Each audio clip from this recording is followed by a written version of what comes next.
Hello everyone, welcome back. So class 11th. Now our next topic is relation between total utility and marginal utility. Okay, so let's start. So relation of total utility and marginal utility. First of all, we will do a numerical. On that basis, we will find out the relation. Okay. So here is the numerical. Unit is given, total utility is given. You have to find marginal utility. As I told you that marginal utility निकालने के लिए आपको क्या करना है, नीचे से ऊपर माइनस. तो फर्स्ट ऑफ ऑल वाला जो फर्स्ट आइटम है उधर रिमेन कांस्टेंट, 0 का 0 रहेगा. Then 8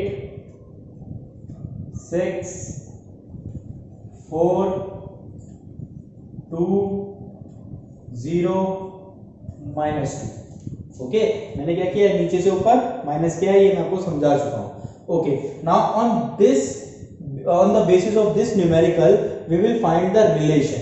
so first relation is more unit consume MU diminished. Means जैसे जैसे यूनिट को हम यहाँ पे जो यूनिट है देख रहे हैं ना, 0 फिर 1 फिर 2 फिर 3 फिर 4 फिर 5 फिर 6, यूनिट जैसे जैसे बढ़ती रहेगी MU डिमिनिश, मार्जिनल यूटिलिटी गिरती रहेगी. यहां पे ढंग से देख लीजिए, 0 1 0 था, 1 पे 8 था, 2 पे 6 हो गया, 3 पे 4 हो गया, 4 पे 2, 5 पे 0, 6 पे -2. यानी जैसे यूनिट इंक्रीज हो रही है मार्जिनल यूटिलिटी डिक्रीज हो रही है. ये फर्स्ट रिलेशन है. Second relation is MU is positive, TU increase. यानी कि जब तक मार्जिनल यूटिलिटी पॉजिटिव है, जब तक मार्जिनल यूटिलिटी क्या है, पॉजिटिव, तब तक टोटल यूटिलिटी क्या हो रही है, इंक्रीज हो रही है. ठीक है, टोटल यूटिलिटी क्या हो रही है, इंक्रीज हो रही है. आप देख लीजिए 0 से लेकर 2 तक पॉजिटिव है, तो मार्जिनल यूटिलिटी 0 से लेकर 20 तक बढ़ रही है. Clear. Third is TU start decreasing, MU is negative. यानी कि जब टोटल यूटिलिटी, जो टोटल यूटिलिटी है जैसे गिरना शुरू हो जाएगी, 20 से देखिए 18 हो गई है, जैसे गिरना शुरू हो जाएगी मार्जिनल यूटिलिटी नेगेटिव हो जाएगी. यानी टोटल यूटिलिटी जैसी डिक्रीज करेगी मार्जिनल यूटिलिटी क्या हो जाएगी, नेगेटिव हो जाएगी. Decreasing marginal utility indicate total utility increase at decreasing rate. मतलब क्या है, जरा ढंग से समझना. डिक्रीजिंग मार्जिनल यूटिलिटी इंडिकेट, यानी मार्जिनल यूटिलिटी क्या हो रही है, डिक्रीज हो रही है. ये क्या इंडिकेट कर रहा है, ये इंडिकेट कर रहा है कि टोटल यूटिलिटी बढ़ तो रही है लेकिन डिक्रीजिंग रेट के साथ. जैसे कि पहले 0 to 8 था, यानी 0 से क्या हुई, 8 हुई, फिर 8 से 14, फिर 14 से 18, 18 से 20. आप देख रहे हैं ये बढ़ रहा है लेकिन एक डिक्रीजिंग रेट के साथ, एकदम से नहीं बढ़ रहा है, हल्के हल्के बढ़ रहा है. ठीक है, तो ये तो रिलेशन हो गया किसके साथ, न्यूमेरिकल के साथ. अगर हम रिलेशन बनाते हैं ग्राफ के साथ, मार्जिनल यूटिलिटी के ग्राफ के साथ और टोटल यूटिलिटी के ग्राफ के साथ, तो कैसे बनेगा, रिलेशन सेम ही रहेगा. लेकिन क्या करना है आपने देखे यहाँ पे ग्राफ है, मैंने ग्राफ में क्या किया है, 0 यानी ये O हमारा ओरिजिन पॉइंट है. मैंने टोटल यूटिलिटी को एक पॉइंट तक बढ़ाया है. ये जो पॉइंट है आप इसको 5th यूनिट अज्यूम कर सकते हैं, क्योंकि ये जो पॉइंट है इस समय टोटल यूटिलिटी मैक्सिमम है. यानी 5th पॉइंट तक टोटल यूटिलिटी क्या है, मैक्सिमम है. इसके बाद जो ये कर्व देख रहे हैं आप, नीचे को जो गिर रहा है, इस पॉइंट को आप 6th यूनिट से कंपेयर कर सकते हैं कि टोटल यूटिलिटी गिरना शुरू हो गई.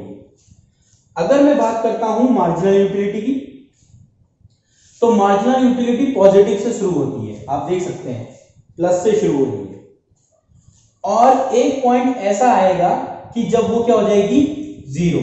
यानी कि यहां पर वो हो गई है 0, जिसको आप यूनिट 5 बोल सकते हैं. एक पॉइंट ऐसा आया कि मार्जिनल यूटिलिटी क्या हो गई, 0, और उसके बाद सीधा वो नेगेटिव हो गई. 0 के बाद क्या हो गई, वो नेगेटिव हो गई.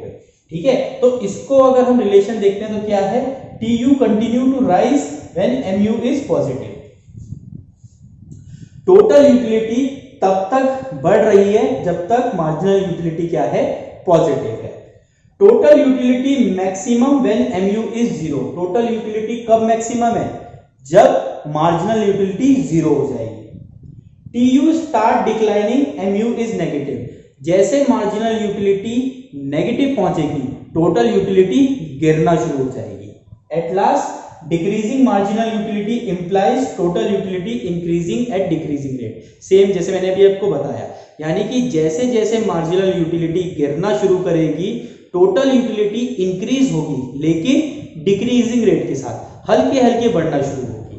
फिर एक पॉइंट ऐसा आएगा जब टोटल यूटिलिटी क्या हो जाएगी, सॉरी कांस्टेंट रुक जाएगी एक जगह पे, क्योंकि मार्जिनल यूटिलिटी क्या हो गई है? 0। और एट लास्ट जब मार्जिनल यूटिलिटी नेगेटिव होगी तो टोटल यूटिलिटी डिक्लाइन होना शुरू हो जाएगी। इसी को बोलते हैं हम relation between total utility and marginal utility with the help of numerical and graph. Exam में अगर आपसे पूछा जाएगा कि रिलेशन बताइए total utility and marginal utility का, तो आपको न्यूमेरिकल भी यूज करना है और ग्राफ भी यूज करना है। और अजम्पशंस जो मैंने अभी आपको बताई है, जो रिलेशन बताई है, ये आप दोनों में से एक ही लिख सकते हैं, कोई भी एक लिख दीजिए, लेकिन न्यूमेरिकल और ग्राफ दोनों बनाएंगे आप। ठीक है, आपको न्यूमेरिकल के बेस पे ही वो ग्राफ को बनाना होगा। Clear? Thank you very much class.